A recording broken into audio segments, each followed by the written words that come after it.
Now, the #1 story of the week, the White House budget request for fiscal 2022 features a $6 trillion spending plan.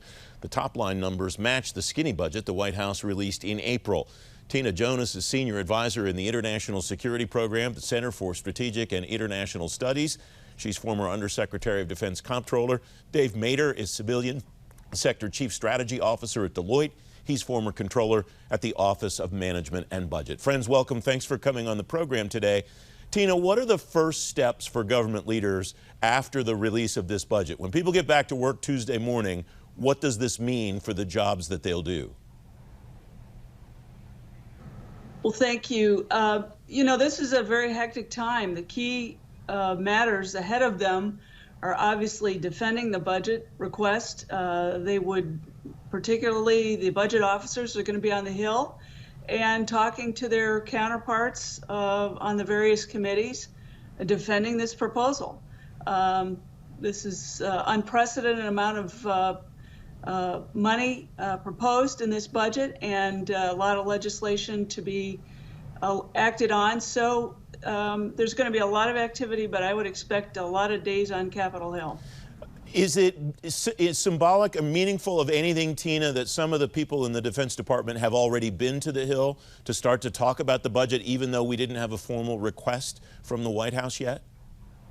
Well, this is a continuing conversation. I mean, in any agency, there's activity all year long around executing a previous budget, around building a budget, and defending a budget.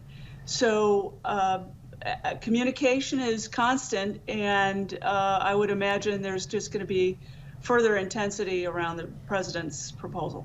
Dave Mader, welcome. Thanks for joining me. Take me back to your IRS experience.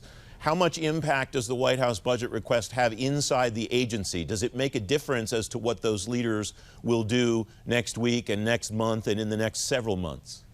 No, I mean, it's a significant impact on how, career executives and employees operate day in and day out.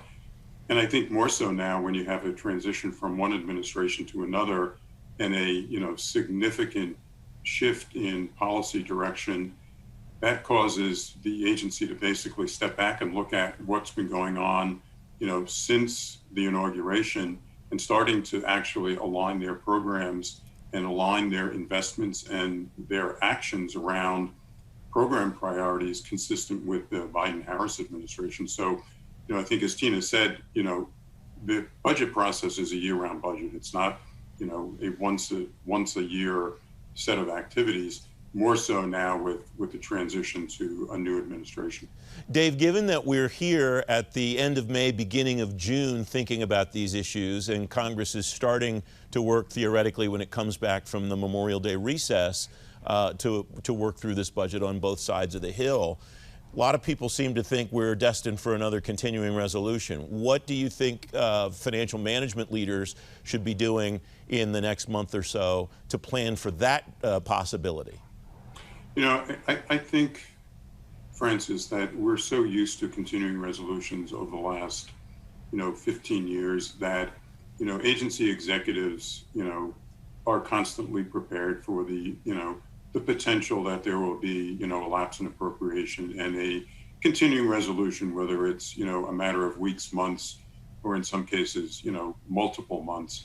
So I don't view it as a significant new event for career executives. And I think those of us who have served in political positions, recognize that that's sort of part of the process that, basically has been ongoing for the last 3 administrations.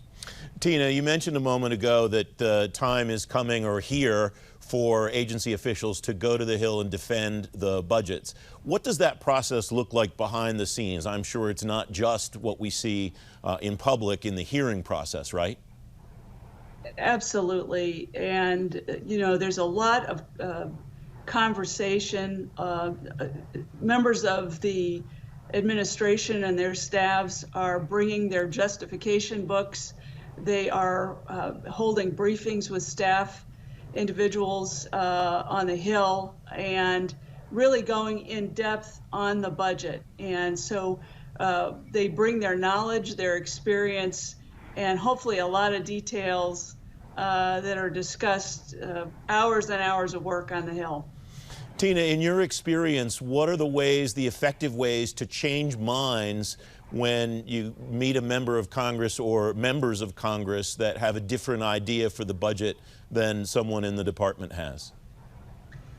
Well, I think the most important thing is just to be very detailed, be precise, put forward and be transparent in your conversations. But I think the more you bring to the table, the more detailed, the more questions you are prepared to respond to. And of course, that takes years of experience, and many people in the departments and agencies have had very thorough careers and know how to do this. But being detailed, being prepared, in depth, and always with great integrity on defending your budget. Dave, what success have you found? What techniques have you found successful in defending your budget and maybe changing minds on the Hill, or at least moving minds a little bit in the direction that the administration wants them to go? I think over the years, whether it was my time at IRS or my time at OMB in the Obama administration, is basically understanding that, the executive branch and the legislative branch are co-equals, and understanding the interests of the members, whether it's the same party, different party, House and Senate, and being able to, as Tina said, not only to justify the numbers, but what's behind the numbers with regard to policy direction, and having, not only discussions around the numbers, but also around the policy and the direction, and why, in the case of, a change in administration, why are we shifting from one approach to another approach? I mean, numbers are the outcome of policy direction of an administration. Dave Mader, Tina Jonas, excellent insight. Thanks very much for joining me today. I appreciate your time. Thank you, Francis.